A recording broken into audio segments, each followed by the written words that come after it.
Hi, we are here at the Hebron Moravian Cemetery in Lebanon. This is a place that Cliff and I have actually filmed at least 2 times that I remember. It's pretty neat. It's really old cemetery. I'm sure over here it'll actually, where the memorial is, it'll actually say how old it is.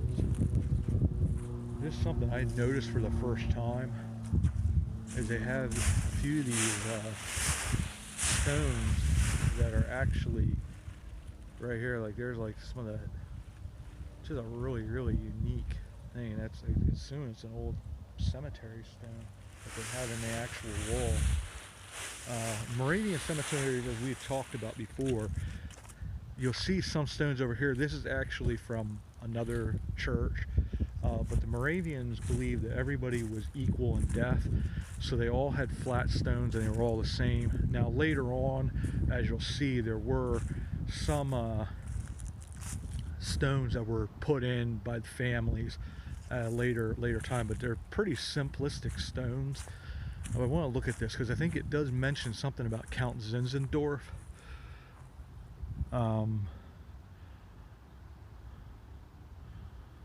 This is something about Augustus Gottlieb Spangenberg,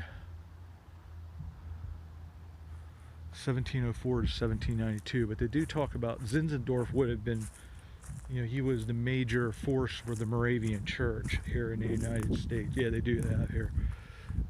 Nicholas Ludwig Count von Zinzendorf, 1700 to 1761. Now he's not actually buried here, but he was basically the father of the Moravian Church here.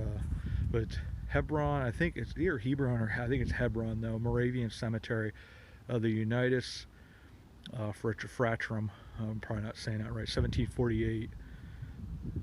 They have a whole lot of things. There's a lot of Revolutionary War vets here, and also, and this gives you because it's just basically a number, a lot of them, and we'll go across that, but there's a number of people that were actually killed in the French and Indian War in that period that are buried here. It's quite an old 1748. It's an old cemetery, one of the oldest in the region. But we will, and it has a number of the veterans and all that there. So I'll go across this just quick, and this is something like you can pause and read it because it's sort of hard to read sometimes. And I'm not going to spend a ton of time here just because it is cold. We're supposed to potentially get snow here till Tuesday, and I don't handle the cold very well. But it has like the different veterans. It has like the Johann Spittler, I think it was junior and senior, were both casualties at one point. Yeah, and there's actually an old original Civil War cannon here as well, and there's a whole story to that as well. But we will go over here to where the flat stones are, which I think in this case the majority of them, they do have the flat stones here, but then they have these little markers as well that has it, like the marker of the grave is like 153, and then you can go back on this monument here and you can actually see who's buried there, because a lot of this is, some of them you can read to a degree, but most of them they're in German and they're probably very illegible, because it is the one sad thing is with these cemeteries where the stones are flat, the stones when they're flat they wear a lot quicker than when they're upright, because all the weather hits them, and as well, if they're not maintained real well, the sod has a tendency to sort of grow over the stones. You can see the writing there. But then you do see some of these bigger ones, because most of them are supposed to all be these normal sort of squared off stones. Alright, so I'm back here at Hebron Moravian Cemetery. This is a different day that I'm doing this, because when it gets really brutally cold, for whatever reason, my phone's battery just goes down. So the video probably ended abruptly, so I'll do a little editing with that. and then just take you around just to check out these stones. And it's a really cool place. It's just sort of right here in the middle of town, as you can see. It's just sort of one of those unknown treasures. A lot of people don't even know that it's here. But they do have, like I had said before, they have each of these stones numbered, and then you can go over to, there's a marking there where they tell you who's buried here. Because some of them you can read to a degree, but not very well. And like I said before, Moravians believed that everybody's equal in death, so everybody would have had the same stone when buried. But at later time, people did come in here and make a much larger stone and put that in. But for the most part, they're all the same. There are quite a few individuals in here that were killed in the Native American raids. I think there's a father and a son that were killed, I believe, on the same day. So this does date back as far as the French and Indian War.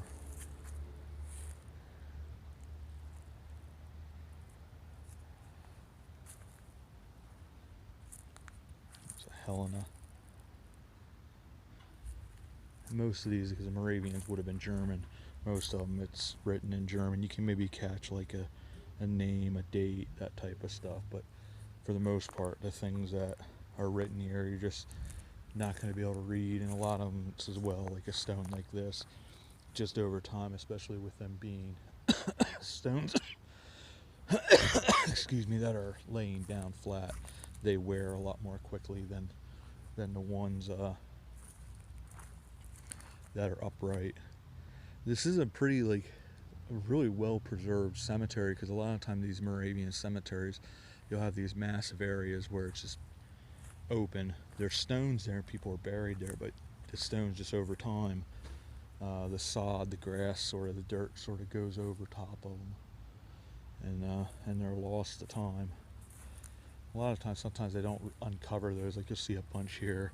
You have the marker stones for the number, but the actual gravestones aren't there. I mean, they're there probably underneath the sod maybe, but it's just one of those things.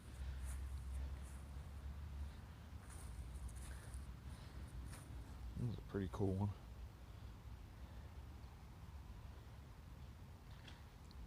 Just like the writing on it, the work there is pretty unique.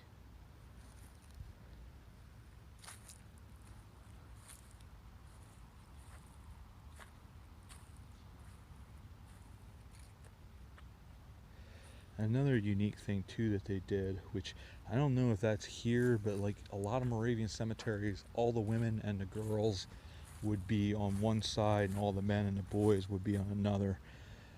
It was just sort of how excuse me, that's how they did things back then. They just they did it like their church, their service. They'd have all the women and girls on one side and all the men and boys on another. They have the gate here. This goes down to, that would be Cumberland Street, Route 422. Hebron Moravian Cemetery. This Goetus Acker of the Unitas Fraternum was hallowed March 1748 by Reverend John Philip Muir, and contains, amongst many others, the bodies of revolutionary soldiers and victims of Native American cruelty, which would be just the attacks. This boulder, erected in 29, with Lebanon County Historical Society, dedicated by the Swatara Tribe, number 276, Improved Order of Red Men Incorporated. And a lot of these terms today are now looked at as something that you don't use, but it's what it says on there. Once again,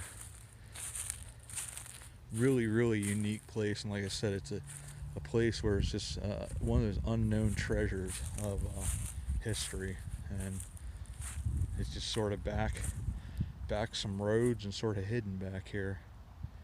And a lot of people don't know that it exists. I would have never known it existed unless Cliff had brought me out here, I believe twice. And this is a pretty cool thing as well here. This is an actual Civil War cannon. It was captured by the Confederates in battle and spiked, recaptured by the Union troops, later stored at the, I think it's Allegheny Arsenal, dedicated to the Grand Army of the Republic. But it's pretty neat. You actually have a Civil War cannon. You actually put your hand on it. Pretty neat. Something that was actually used in battle in the Civil War. The rest of the cemetery I'm not going to really touch on because that's newer. There were some, the oldest church I believe here in Lebanon City is just Tabor. It's Tabor. I forget which denomination it was, but they had built a parking lot, so I don't know if the people were actually dug up and reburied here, but I know a bunch of them, their stones were brought over here. There is still a small cemetery there. I want to stop there at some point and at least take photographs, because it is, I think it's even, I don't know if it's not the oldest building in Lebanon. That would be Light's Fort, but here they have, I wonder if this is, it almost looks like Curtis Grubb. I wonder if that's the, yeah, it is. Wow. In memory of Curtis Grubb of Cornwall Furnace. So this is the son of Peter Grubb. We've talked about him in a number of videos. The father was Peter Grubb, and he was, you know, sort of the patriarch of the Grubb family Iron Dynasty. And this is one of his two sons, Curtis Grubb. And his other son was Peter Grubb Jr. We had just done the Hopewell Forges, and Curtis Grubb was the one that took over Cornwall Furnace for his father, and Peter Grubb took over the Hopewell Forges. There were two of them there we had just done a video on. But wow, well, that's something I was not expecting. That's why the stone was put here. I don't know if that's, almost looks like,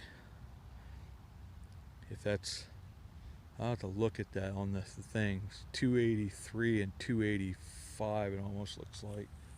Wonder if this is another Grubb over here.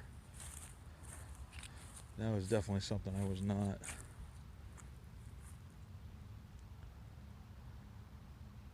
No. Probably somebody pretty important to be able to afford a stone like that. But let's go and look on the thing just quick. But it is a cool place, like 183 or 283 and 285. So we'll see who they are. 283 definitely appears to be Curtis Grubb. That's pretty neat, actually, to find that. I was not, like I said, I was not expecting that.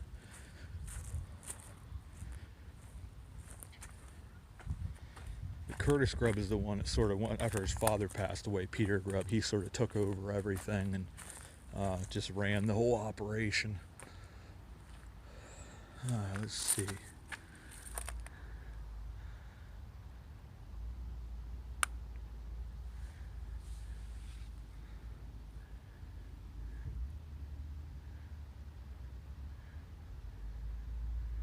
Yeah, it was Curtis Grubb Jr. And I guess at the 283 it was Curtis Grubb. He was buried there and his wife was buried there. That's interesting.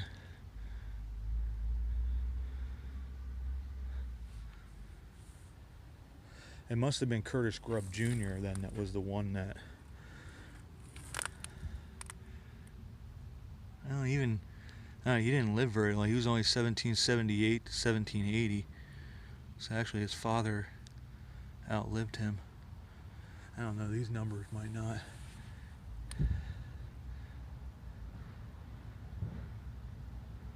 I don't know, but I'll have to do more research on that and then add something to it. But anyways, so this is and it's like I said, this grave register is here so you can actually know who's actually buried here. And then they have stories about,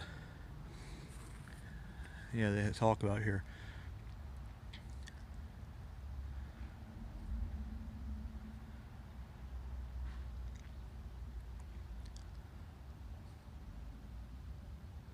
Yeah, Curtis Grubb.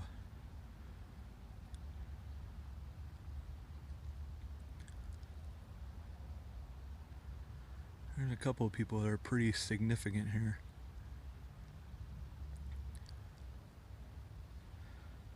Yeah. Alright, cool. Well, we're going to be done with the video here, and it's going to look sort of weird because the first part is going to be when it was really cloudy, I believe on Wednesday. I was here Wednesday or early, it might have been like Monday, but it was pretty brutal. And today it's quite nice and sunny. So with that, everybody, we will see you about town, and we'll see you on our next adventure. Thanks, everybody.